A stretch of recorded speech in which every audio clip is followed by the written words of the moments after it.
There's an old story that I haven't been able to get out of my head lately. It goes like this.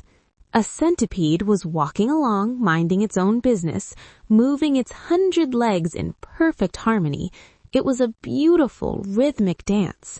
A frog, who happened to be a philosopher, you know the type, always needing to dissect things, watched this in amazement. He became deeply troubled.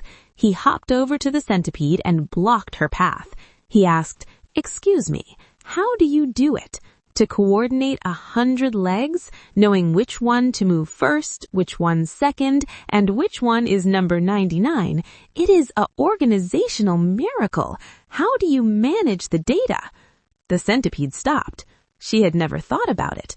It was just walking. She replied, "That's a good question.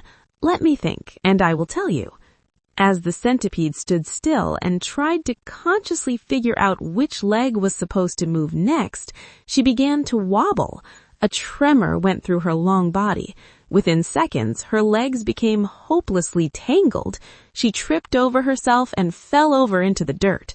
She looked up at the frog, utterly defeated, and said, "Please, I beg you, never ask another centipede this question. I have been walking fine all my life.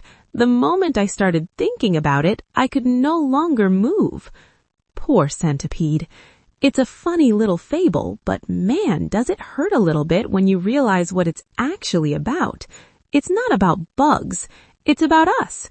It's about the paralyzing nature of the human mind when it tries to take control of things it was never meant to control. We are all that centipede. We have these incredible intuitive capacities. We know how to connect with people. We know how to create. We know how to love. We know how to survive. We've been walking just fine for eons. But then along comes the philosopher frog.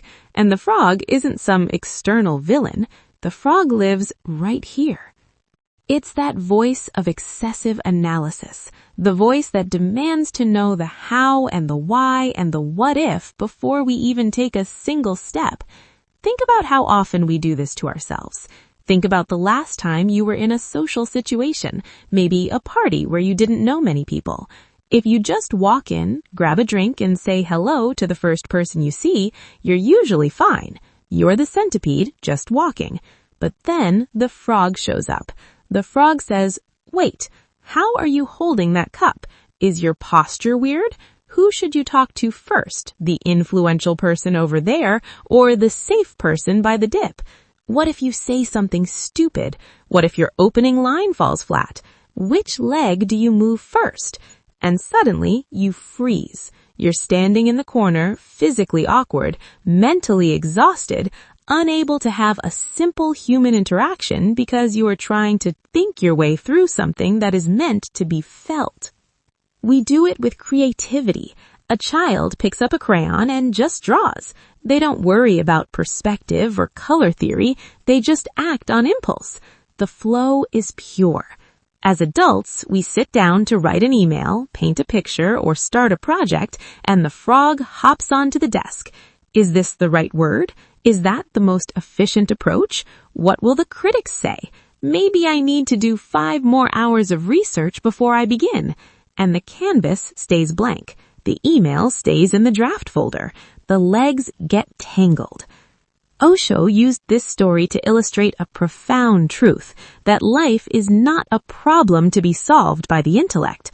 Life is an experience to be lived through awareness, through instinct, through the heart. The intellect is an amazing tool. It's great for building bridges, doing taxes, or planning a trip, but it's terrible at living life.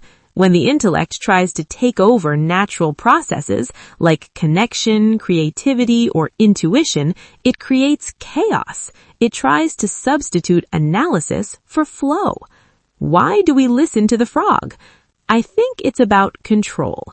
We are terrified of the unknown. We feel that if we can just analyze every variable, if we can map out the movement of every single leg before we move it, we will be safe. We won't make mistakes. We won't look foolish.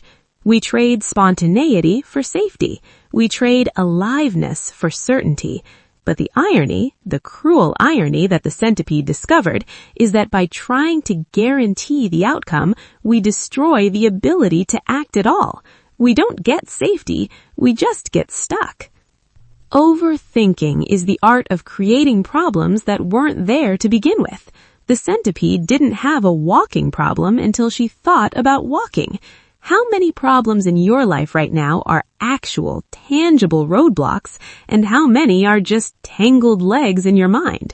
How many conversations are you rehearsing in the shower that you'll never actually have? How many catastrophic futures are you inventing that will never come to pass? It's exhausting, it really is, to be constantly watching yourself living instead of just living. So what do? We can't kill the frog. The mind is part of us. The goal isn't to stop thinking. That's impossible. The goal is to recognize when the frog has hopped onto the path and is asking stupid questions. The next time you feel that paralysis coming on, that urge to analyze something to death before you've even begun, catch yourself. Notice the legs getting tangled. Take a breath, drop down out of your head and into your body. Trust that you know how to walk. You don't need to know what leg number 42 is doing right now. You just need to move leg number 1. Just take the next right step. Trust your instinct a little more than your intellect. Because honestly, the most beautiful things you will ever do in this life will happen when you aren't thinking about how you're doing them. They will happen when you are just walking in perfect harmony.